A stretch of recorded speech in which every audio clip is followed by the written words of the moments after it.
masamang panahon namin dito. It's raining the whole day yesterday at maulan kahapon at the whole night.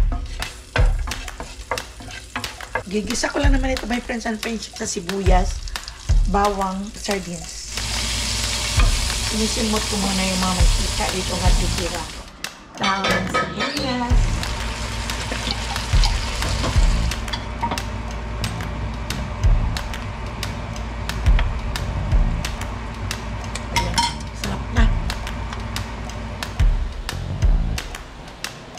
Pag ganito ang breakfast mo, masama ang panahon, maulan, mahangin. Yung stormy weather, ito lang ang ulam mo. Masarap, pasapit ko sa kanin.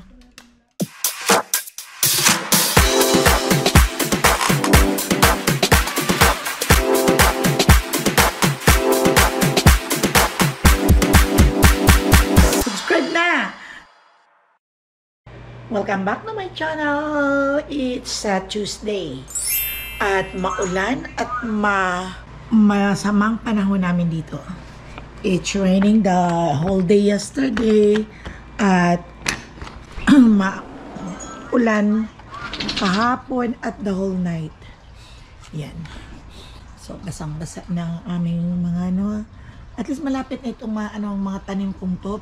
Kasi nag-snow na doon sa Lake Tahoe kasi may snowstorm. Kaya medyo malamig na ang dampi na ng hangin dito sa amin, pero ito pa naman ang tanim ko ay parang nabubuhay pa rin. At ito, meron ako dito itinago, pero itatago ko ang mga yan. Dahil pag nagsigi-sige ng ulan ay mangingitim na yan, lalo na yung kangkong at saka yung kamote. Mas mabuti-buti yung tanglad or lemongrass ay parang palaban yan sa lamig.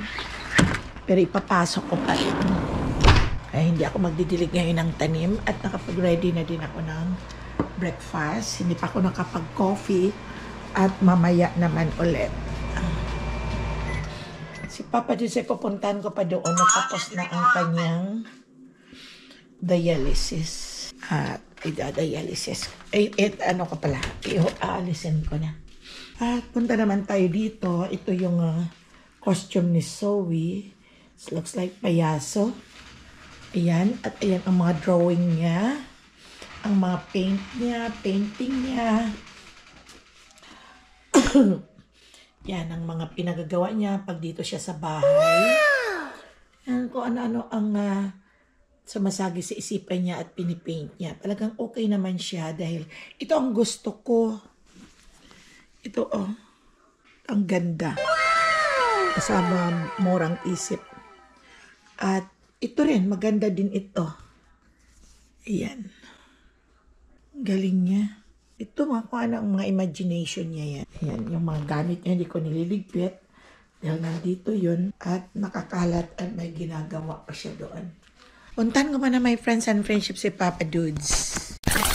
Init mo na pa ng tubig at magkakape. Masakit na sikmura ako. Kanina, 6 o'clock ako nagising. Kasi si Zoe may pasok. Wala si mami niya mag-work. Si daddy niya ang naghatid. Katulad ng dati, ganun pag antrahas hanggang Friday, ako ang nag-asikaso kay Zoe. Napakain ko yun dahil siya ang pabayaan ko man yung kakain ng marami. Inip na tayo ng pandesal. At siguro ako ay magagawa ng igisa ko yung sardines. Uy! Hindi pa nakain itong yung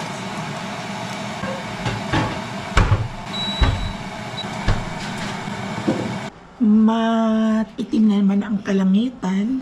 Mukhang uulan. Walang pinalabas na namin yung mga dogs. At malakas, mukhang malakas ang ulan dito. Magigisa ko ng sardines. At masarap ito iulam sa mainit na pandesal.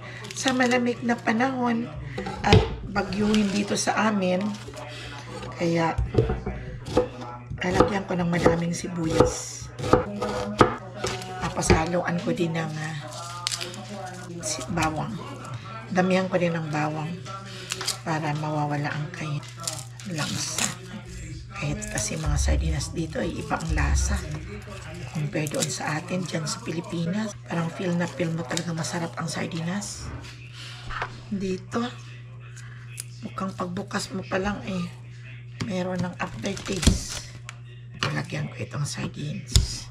Merong sili yata pa doon. Yung pang sinigang. Bumili kasi kahapon ng maraming pandesal. At matagal kami hindi nakabili at bumili kahapon yung daddy ni Zoe.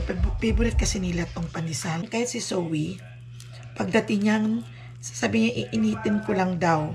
Pag inainit ko na yan, ako kakainin niya, walang palaman-palaman. Kahit si Cass, gusto niya sa Cass, sasabihin niya, Mama, Sal. Ayan.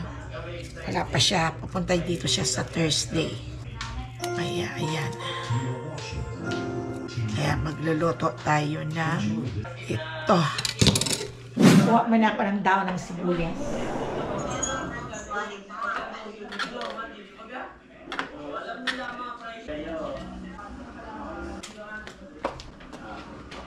Daon ng sibuyas. Buti meron ako dyang tanim. Napapakinabangan ko rin kahit papaano. Kaya ito ay aking hugasan. At para aking maihalo din doon sa aking ginagawang palaman sa tinapay na sardines. Ito, meron ako dito.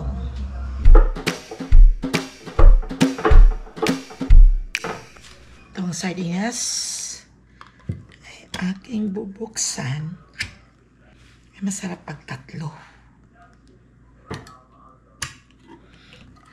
Aking igigisa dito sa nilutuan ng bacon. Nagluto kasi ako ng bacon. Ito kasi yung bacon na to ay hindi ako nakapag-refill ng mamaya na.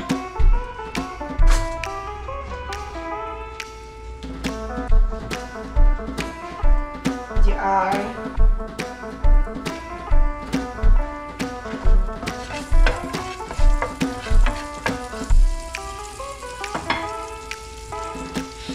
Gigisa ko lang naman ito, my friends and friendship, sa sibuyas, bawang, yun lang, at sardines.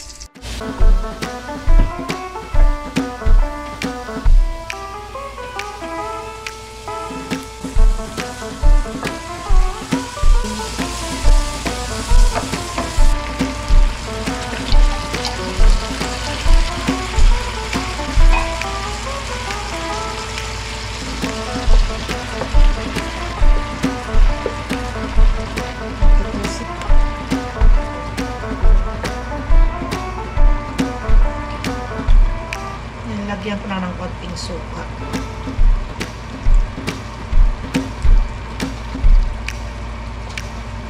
Ihalo ko na din itong dahon ng sibuyas.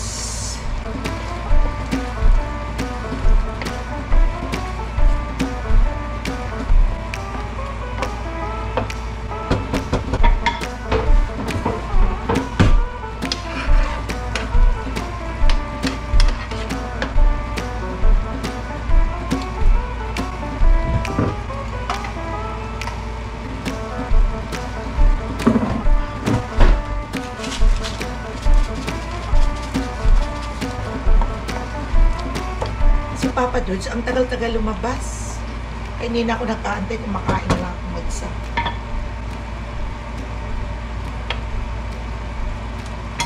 Ayan, masarap na.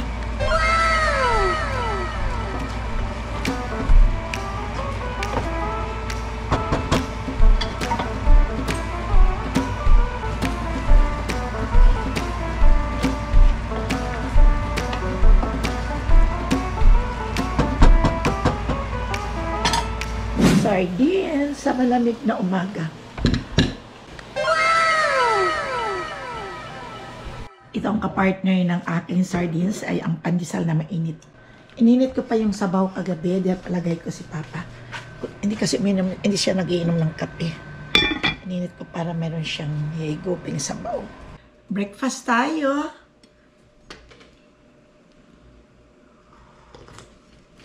Ang sarap ng kape. Sa malamig na umaga.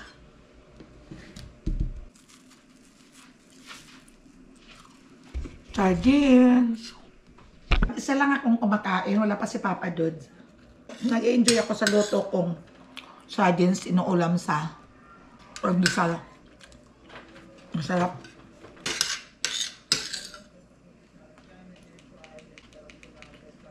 Kain na tayo. Breakfast pa lang to. Pag ganito ang breakfast mo, masama ang panahon, maulan, mahangin. Yung stormy weather, ito lang ang ulam mo. Masarap. Pasapit ko sa kanin. Ginisa ko lang itong hardens sa bawang sibuyas. Yun lang. Eat 9 ako, my friends and friendship. Nagluluto si Mama Ella ng binagoongang baboy. Hindi gaano kadami ang natira kong bagoong. Kaya hindi ako nakabili nung napunta ko sa store. At hindi rin ako nakabili ng gata. Pero inidiyahan ko na lang. Ang importante, masarap ang lasa. Ayan. May bagoong din ito pero hindi gaanong kadami na bagoong.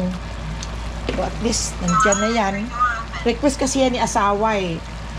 Pinagoongang baboy ako pero wala naman sa isip ko kaya hindi ako nagbili ng alamang. Dahil mahal na nga ang alamang ngayon. Almost $10.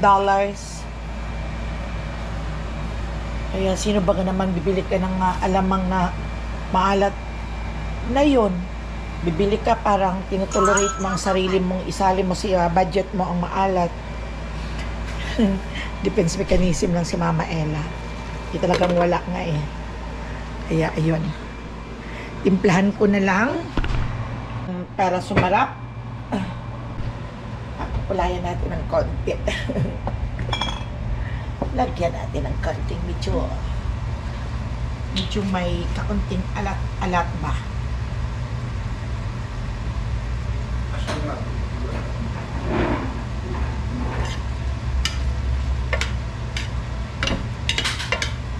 Ano gusto mo, sinigang?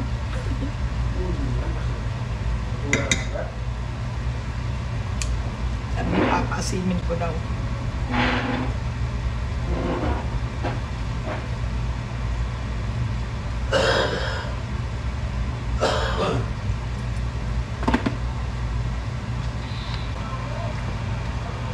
Sayang. Walang gata. Pero nakatikim din ako ding binagoong baboy na walang gata. Dad, nakatikim din ako. Walang hambay ka, di walang ako naghahaan guwat at magkarot gata.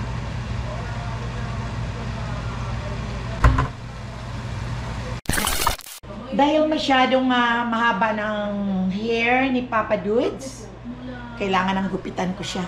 Yun siya, inaayos niya ang aming gamit sa paggugupit. Kaya kaunti lang naman ang buhok niya, madali lang naman siyang gupitan. Okay nga, si Big Boy alis na, papasok ng work. Ako nakapagluto na din ako. Nakita niyo my friends and friendship, itong aking niluto. Masarap naman siya. Kahit walang gata. Pinagoong ang baboy na bitin ang bagoong. Ayun.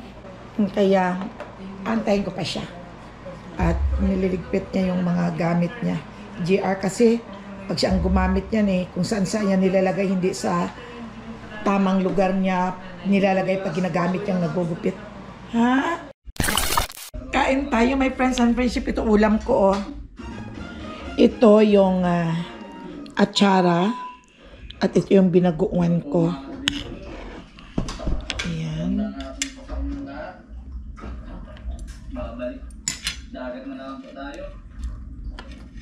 Kain na tayo.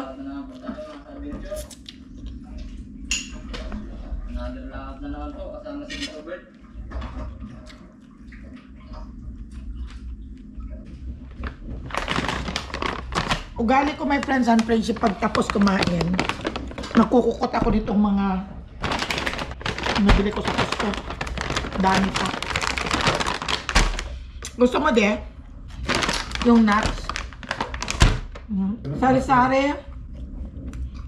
May sunflower. May pistachios. May ano nga ito? Sari-sari, mga buto-buto. Gabi na, lumabas ako, nagpapipi ng dog ni Jarrell. Pagbalik ko, hatsing ako ng hatsing, allergic talaga. Naglilinis ako ng aking mga kuko. Dahil time to linis naman. Naghihimay naman po ni Papa si Teo po ng sipit. Parang kawawa naman itong mga daliri ko kapag hindi ko nalilinis. Pag ginamit mo po ang ipin na pang bukas dito, ay baka ikay mabungi, masira ang ipin mo. Okay. Tigas po. Ang nakakaya lang ng ipin na yung mga malalambot na shellhan eh. Di na hinaan mo. Nag-vlog ako. Busy naman po dito si Teo pagkain. Yummy? Ang ginataan. Okay naman. Wow. Nasaan na yung sipit? Binubuksan ko yung mga gamot ko, yung in-order ko sa pharmacy at sila ang nag-mail. Ano kaya to? Kaya ang dami ko pang trilogy ah.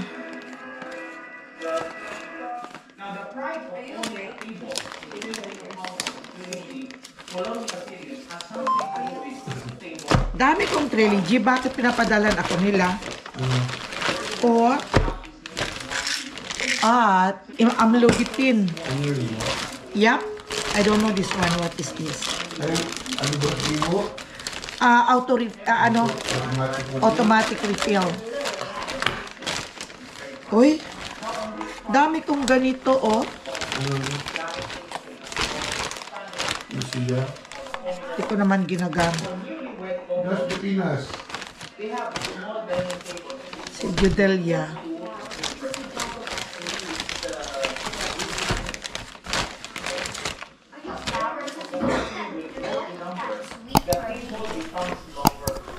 Saan ka na? Alis ka na?